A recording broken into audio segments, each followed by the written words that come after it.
Hello, I am Oscar Tejidas Fonseca, and today, together with the help of my colleagues Lisette Gomez Segura, Daniela Catalan, we will present the topic of migration and refugees, a topic that today is more important than ever before. In this video, we will have an introduction which will include the history and context of the subject, and we will go further on to a theory section and a case study section, to end with a learning activity, so stay around for the end of the video. Without further ado, we begin. Al Jazeera announced recently that it wasn't going to refer anymore to the Mediterranean migrant crisis. Instead, it would call it a refugee crisis. More than 72,000 have now signed a petition on change.org urging the BBC to use the term refugee instead of migrant crisis. So, what is the difference between a refugee, an asylum seeker, and a migrant? Does it really matter to understand the definition? Yes, absolutely. It's crucial today to understand what an asylum seeker or a refugee is because of all the misconceptions and misunderstandings around those terms. The terms have distinct meanings, and despite some gray area, confusing them completely leads to problems for those respective populations. So, what is a refugee? Refugees are people fleeing armed conflicts or persecution. There are 19.5 million of them worldwide at the end of 2014, according to the UNHCR. Their situation is so perilous that they cross national borders to seek safety in nearby countries and become recognized as refugees with access to assistance from states and aid organizations.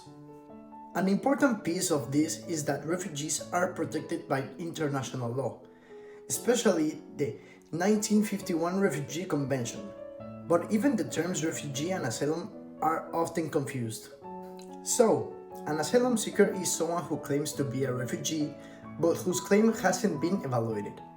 This person would have applied for asylum on the grounds that returning to his or her country would lead to persecution on account of race, religion, nationality, or political beliefs. Someone is an asylum seeker for so long as their application is pending. So, not every asylum seeker will be recognized as a refugee, but every refugee is initially an asylum seeker. A vital part of being recognized as a refugee is the Refugee Status Determination, or RSD, a legal process that governments or the UNHCR use to determine whether a person seeking international protection is considered a refugee under international, national, or regional law. The process can be lengthy, complicated, and is certainly imperfect. There is still no single uniting model of RSD. States do have the primary responsibility for determining the status of asylum seekers, but UNHCR will step in where states are unable or unwilling. Now, what is a migrant? Migrants choose to move not because of a direct threat or persecution, but mainly to improve their lives by finding work, seeking better education, or reuniting with family.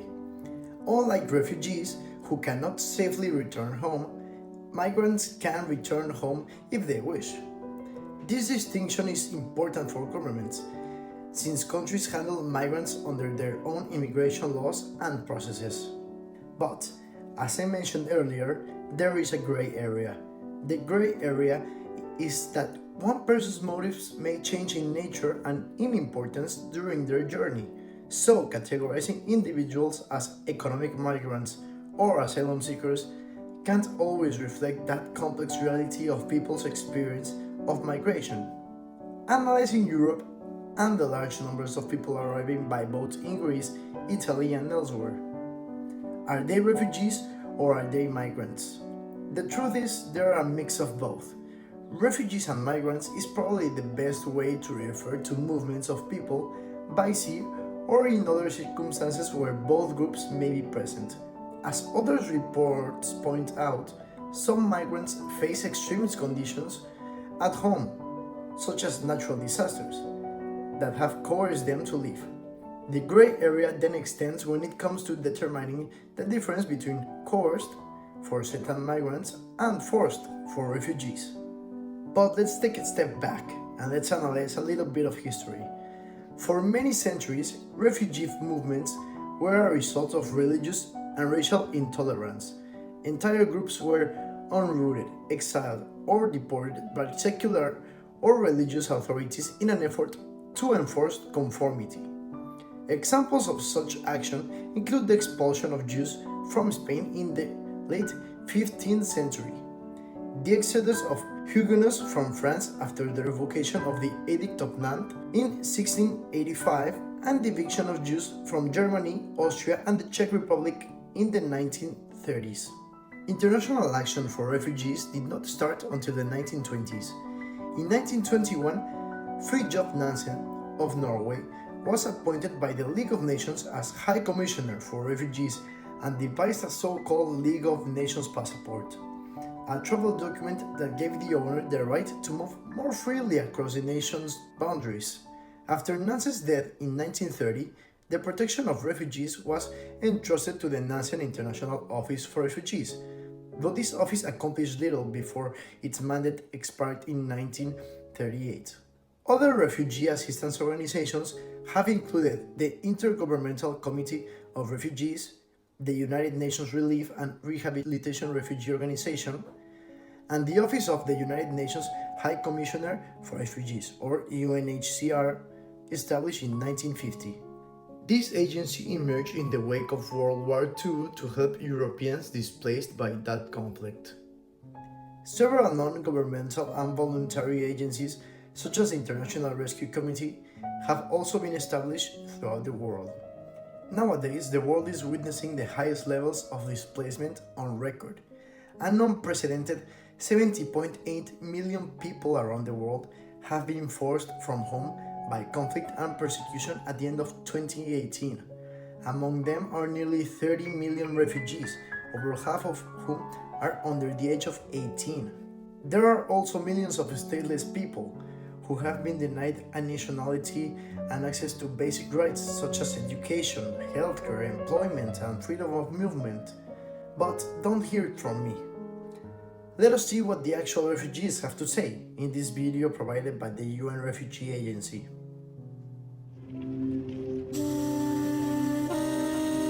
عارفين ان سوريا انا الاول في ماما.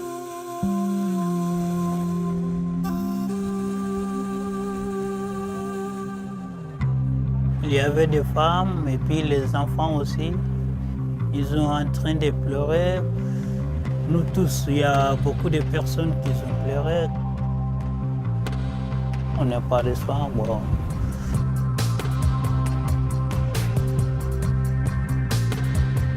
لایه بعد تاسن هو برای گذر زالافورا گریو داره خوشت گری عگیدی برمتی. It's not easy to leave your country to go and suffering to different countries. Voices, faces. These are not numbers, but souls in flight.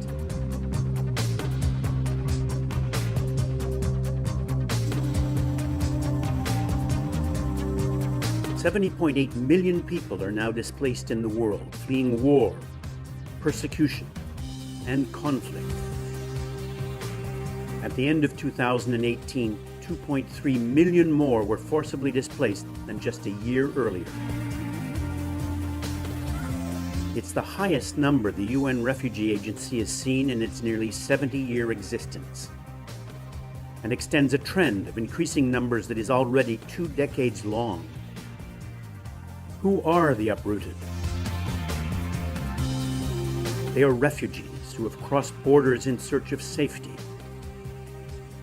They are the internally displaced who have left their home but remain inside their own country. They are children. Every second refugee is a child. Some, like Suhaib in Libya, were born in exile. Others, like these Rohingya siblings in Bangladesh, lost their parents during flight. A stunning 111,000 children were forced to survive alone, displaced, without their family. 2/3 of all refugees still come from just 5 countries: Syria, Afghanistan, South Sudan, Myanmar, and Somalia. Across the world, crisis in Venezuela has triggered a new wave of displacement. 4 million people have fled the country. And last year, Venezuelans made more requests for asylum than any other nationality. Refugees are disproportionately hosted not by wealthy nations of the West, but by poor and middle-income countries next to their own. Another worrying trend. Even as numbers of refugees and asylum seekers increase, the opportunities to find them a permanent home in another country are in dramatically short supply. Resettlement, as it is known, is a life-saving tool for the refugees who are most at risk. 1.4 million people needed to be resettled in 2018, but only 92,000 were. Mesa's adult children are still waiting. They have cerebral palsy and cannot get the care they need as refugees.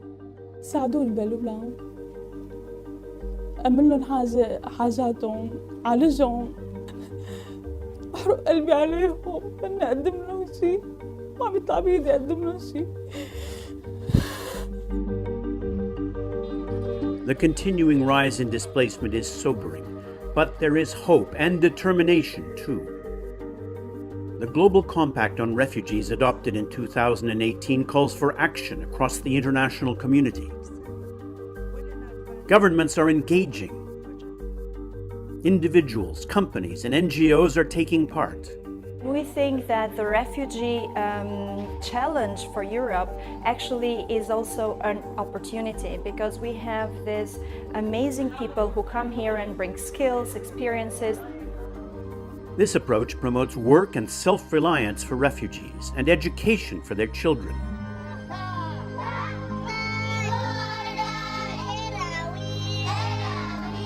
For inclusiveness can bring benefits for all. Y Dios nos ha abierto una puerta, y gracias a Brasil y gracias a la empresa donde estamos trabajando, ya aquí tenemos una nueva familia. As global trends in forced displacement show, there is but one path forward. We must act together.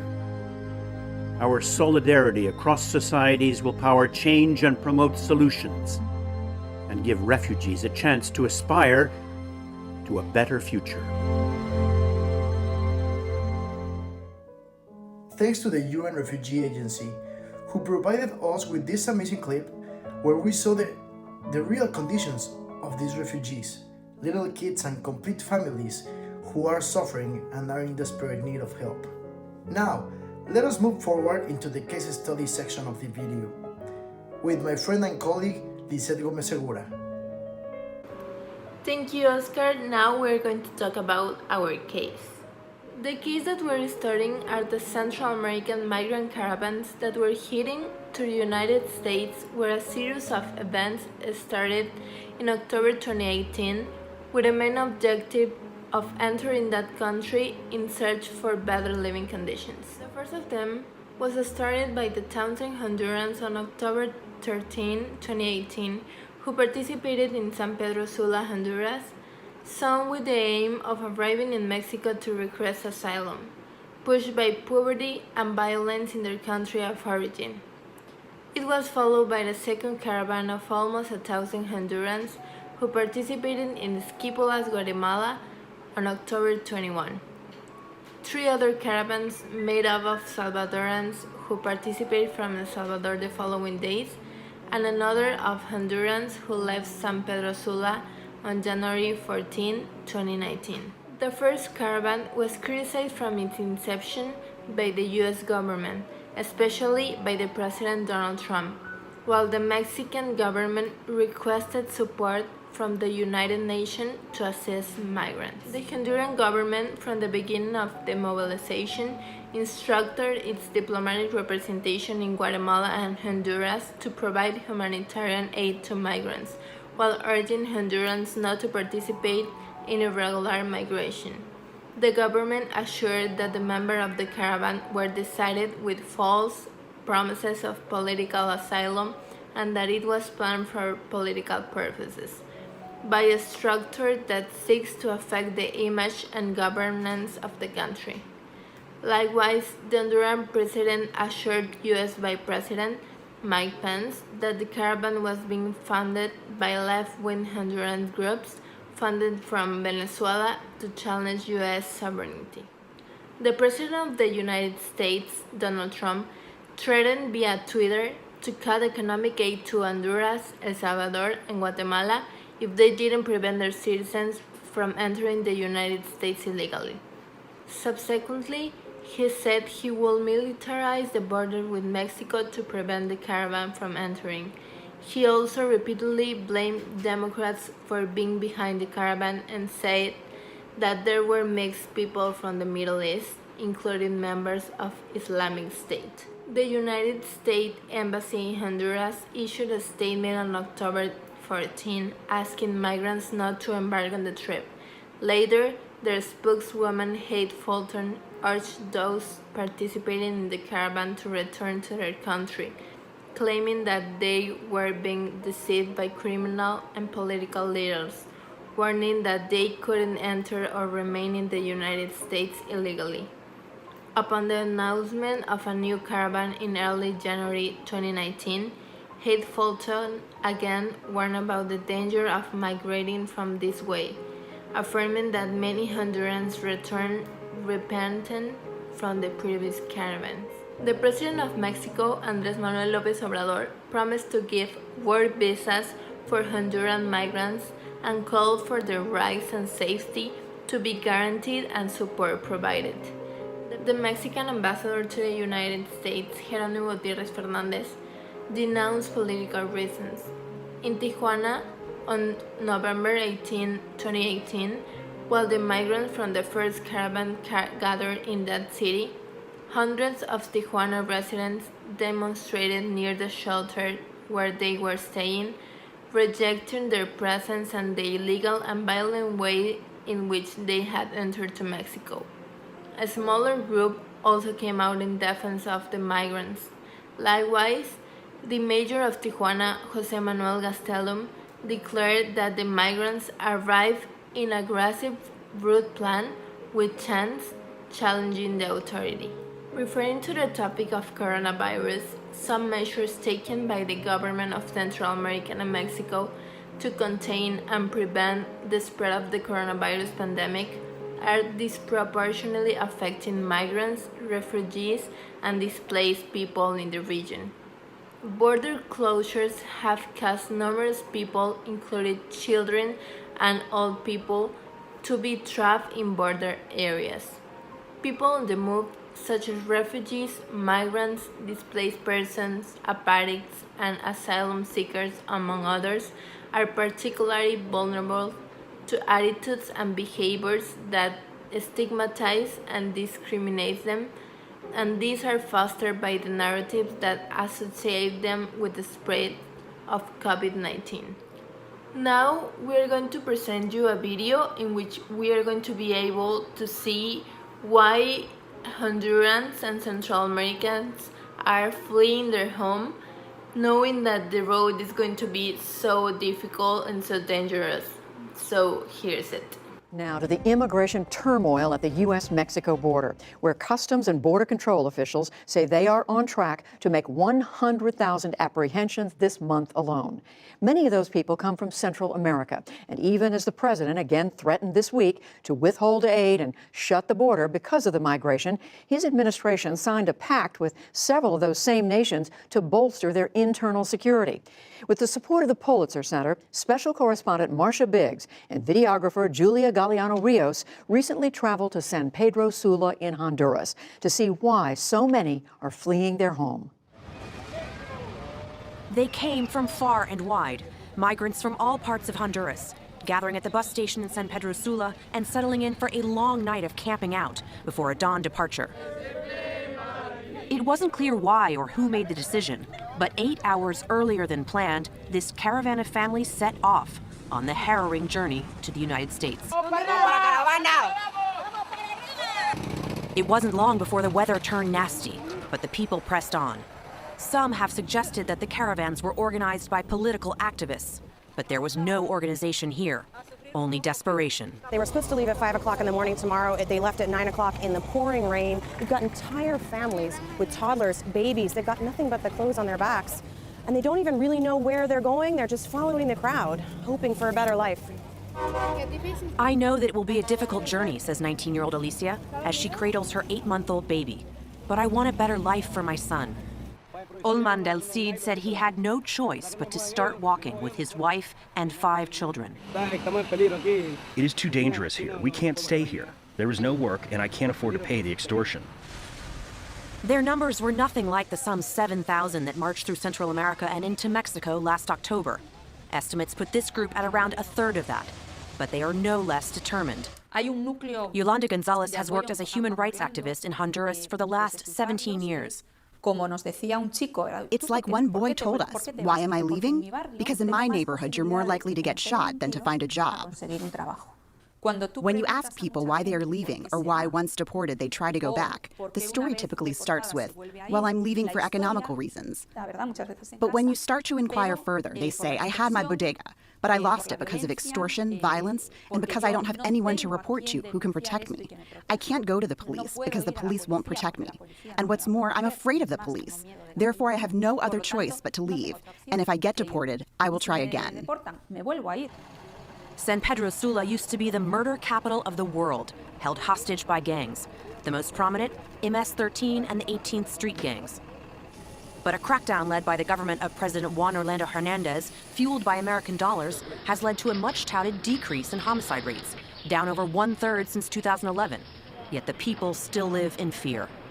But we keep hearing that the homicide rates are down, that crime is down, violence is down. Do you not believe that? No. No. I think there are a lot of tricks there. Sometimes a half-truth is more harmful than a lie. Oddly enough, the homicide rate started to fall when the counting methodology changed. Now only police can give that data. Before, the data was compared with other sources. Now it's just one source. Representatives of the government did not grant our interview requests, but everyone we spoke to talked about extortion by gangs, a concept so normalized it's referred to as war tax. As we drove around some of the poorest neighborhoods in San Pedro Sula, we saw home after home abandoned by those who couldn't afford to pay. 33-year-old Gabriela Gonzalez is one of those people, too scared of the gangs to let us show her face. She lived illegally in the United States for 8 years, finally making enough money to buy 3 cars and start a small taxi company. She returned to her country full of hope. It went well during the first year. In 2014, I started to pay the first war tax. By the middle of the following year, I got the other war tax. Then it was 2 war taxes. I endured. I thought I could. When I got the 3rd war tax, I said no more. To pay 1 war tax is normal, but you just couldn't handle 3. Yes. They don't care if you're sick, if you have someone in the hospital, or if your car broke down. Even if you don't want to be involved, they'll get you involved. Do you understand? When they look for you, they already know all your moves. Do you know of other people that haven't paid the war tax? People who are now under the ground. She says her husband got sick last year and they got behind in their payments. One day, a truck pulled up to their home and 5 men got out, giving them 15 minutes to come up with the cash. She says they stalled them and ran. What do you think would have happened if you hadn't run away, if you hadn't left? I wouldn't be sitting here telling this story. They are now living in hiding. Gabriela's changed her hair and rarely goes outside. She and her mother run a small restaurant out of the house, but today we were the only customers. They sold their nest egg of taxicabs, keeping one just for emergencies. A constant reminder of the hope they once felt, which was dashed in an instant. On one Sunday afternoon, we had to make the decision to leave, running away from our own country. I'm telling you, I wouldn't be sitting here. My whole family would be under the ground, because this has happened to other families who didn't pay the war tax. They start by taking your work, your income, then they take your life. Like most Hondurans we met, Gabriela never filed a report, and therefore has no evidence of the threats. Yolanda Gonzalez says reporting crime accomplishes nothing. I understand that in the United States, when people are apprehended, they are told, but you didn't file a report. Of course, if you casually ask someone here why they didn't file a report, they would answer, what for, when it doesn't do anything? We went to talk to police in Rivera Hernandez, one of the toughest areas controlled by gangs. They took us to some of the areas they say they've taken back. We've been in this neighborhood several times and always with members of the local community, and it's been really difficult to film. It's been a struggle, highly sensitive, because they kept saying, the gang is always watching. Now we're here with police, and of course the access is great, but nobody will talk to us. Everyone has retreated into their homes. There's a real culture of mistrust. They took us to an area which they say used to be a dumping ground for bodies. They're proud of the lowered murder rates and claim to have taken back this neighborhood. But it's practically deserted.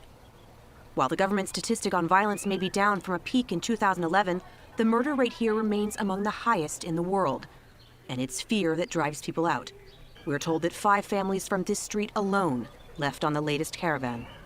Gabriela's sister is an American citizen and has filed a petition to bring her to the U.S. legally. But Gabriela says that she can't wait any longer and will try to go anyway, even though it may hurt her case if she tries to cross illegally. Have you heard what people are saying in the United States about people coming from Honduras? That they treat us like animals, that we're going to contaminate the United States, that most of us are bad people. It's not like that. As with everything else, in other countries there are bad people and good people. Are you worried about what will happen to you when you get there? You could be detained, you could be separated from your grandson. Yes, it worries me. It worries me a lot. Because I know that they won't understand my situation. So even though you know you may not make it, you're still going? Yes, for my children. I know they are going to have something better in every way. You don't have the freedom for that here. You don't have the freedom for anything.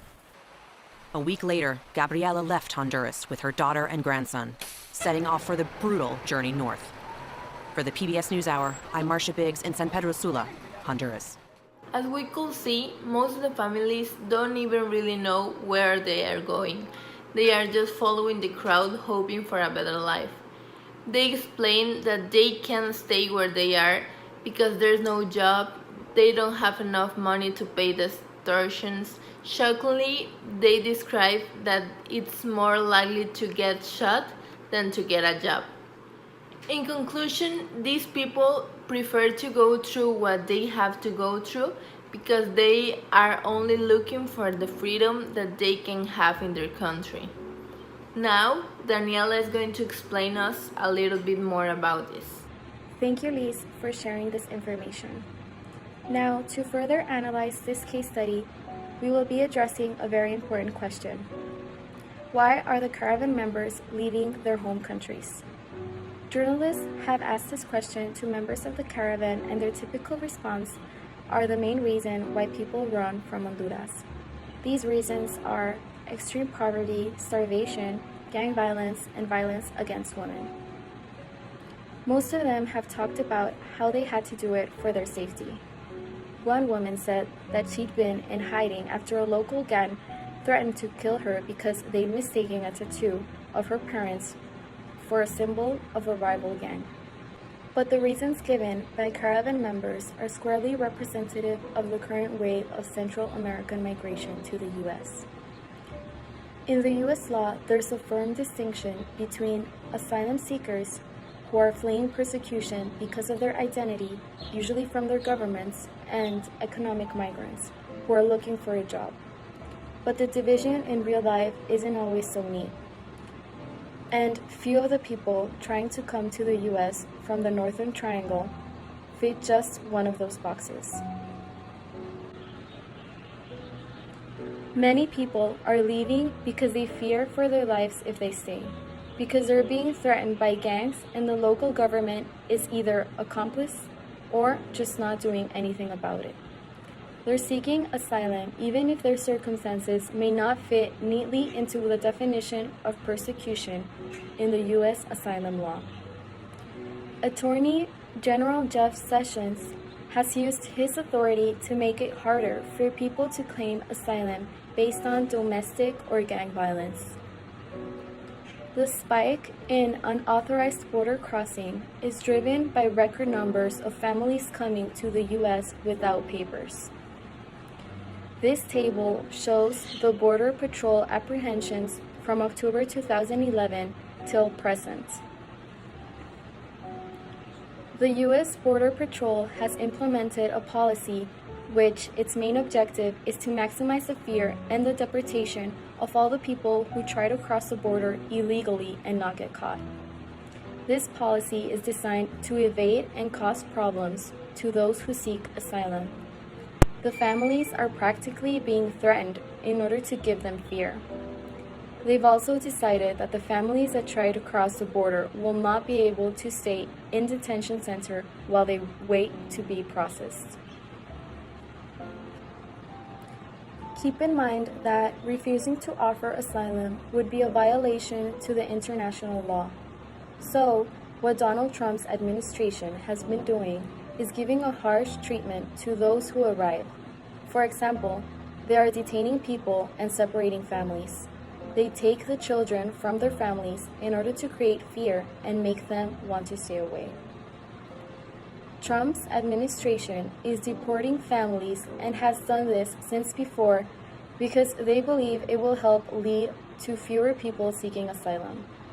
But there isn't evidence that the harsher the treatment for those seeking asylum reduces their try to get into the U.S. Neither the 2017 pilot nor the widespread 2018 policy of family separation had the effect that the official hoped for at the border. Neither did Obama's effort to expand family detention in fall 2015. The Trump administration's sweeping border crackdown has, in fact, made it harder for people to seek and receive asylum, but it hasn't been enough to persuade people that they'd be better off staying in their home countries. Over and over, I've heard from dozens of migrants who say the same thing, that no matter how cruel or how difficult the welcome at the United States border, the overwhelming need they feel to flee a toxic mixture of violence, corruption, unemployment, political failure as they see it in Honduras really is what weighs most upon their minds. It is perfectly legal for caravan members or anyone else to seek asylum in the U.S. without papers. The key word here is asylum. Caravan members could present themselves legally at an official border crossing and say that they fear persecution, which is completely entitled them to the screening interview that would start their asylum process. Or they could choose to cross into the U.S. between a port of entry and then tell the Border Patrol agent who apprehended them that they feared persecution. In this situation, they'd be committing the misdemeanor of illegal entry, but they still have the legal right to seek asylum. To continue, I will be showing a video where Arizona Republic reporters explain the difference between seeking asylum at the border and attempting to immigrate illegally.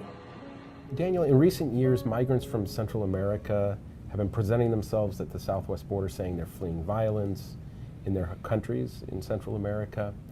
And this has gotten wrapped up in the debate over illegal immigration. These individuals say they're pursuing asylum. What's the difference? Well, illegal immigration is when you come to the border and you don't have any authorization and you either cross the border illegally and try to evade the Border Patrol, or you arrive with a visa that gives you a certain amount of stay and then you overstay that visa after it has expired and remain in the country illegally. Okay, so that's illegal immigration. Then what's asylum? Asylum is when you come here also without authorization, but you believe that you have a right under our immigration laws to stay here under asylum. And to receive asylum, it's actually, you have to go through the process. It's quite difficult. The first thing you have to do is you have to pass a credible fear interview showing that your story of why you're fleeing your country is credible. And then to actually receive asylum, to win an asylum case, is actually very difficult. And that you have to prove that you have reasonable fear of persecution if you went back to your country for 5 different things: your race, your national origin, your religion, your political opinion, or your membership in a particular social group. So Daniel, how has the U.S. government's approach to these asylum seekers changed under the Trump administration? So in the past, when these families would arrive without authorization, they would either cross the border illegally and present themselves to Border Patrol, or they would present themselves at official border crossings. And typically what would happen is that they would be taken to family detention facilities, and they would spend a brief amount of time there because of certain court rulings and laws and limits on detention space. They would be released within 2 to 3 weeks and then be allowed to pursue their asylum case, which could take years. Under the Trump administration, what was happening was they were treating all of these families as if who entered illegally as illegal immigrants, not asylum seekers. And they were prosecuting the parents for criminal re-entry into the United States and taking away their children. There was a huge outcry over this from critics who felt that these were people who were fleeing horrific violence and deserved a shot at asylum under our immigration laws. As we're recording this video, President Trump has signed an order to put an end to the practice of separating families from children. Well, Daniel, we appreciate you sharing your expertise with us. We hope that clears up some of the confusion over the debate between asylum and illegal immigration. It is then up to the U.S. government to honor those rights. Human rights advocates charge that the Trump administration often does not. Across the U.S.-Mexico border, people are being made to wait weeks at ports of entry before being allowed to officially enter the U.S. and seek asylum. Advocates recount stories from asylum seekers of officials on both sides, telling them that they aren't allowed to seek asylum in the U.S., or of Mexican officials detaining them or threatening them with deportation after they tried to present themselves at the U.S. port. One Mexican official told Human Rights that the U.S. had asked the Mexican government to clear out the plaza where asylum seekers were waiting. If Mexico had complied, it would have essentially deported people from Mexico because they had to wait in Mexico before being allowed to cross legally into the U.S. In conclusion, we need to address the key factors that allowed this caravana to exist. We need to prevent powerful governments from meddling in the affairs of other nations, and we need to sanction those who do. These migrants deserve a fair hearing, a chance to ask for protection in the U.S., and a timely and fair resolution of their claims. This would be all. Thank you for your time. We hope that this information was clear and useful for you.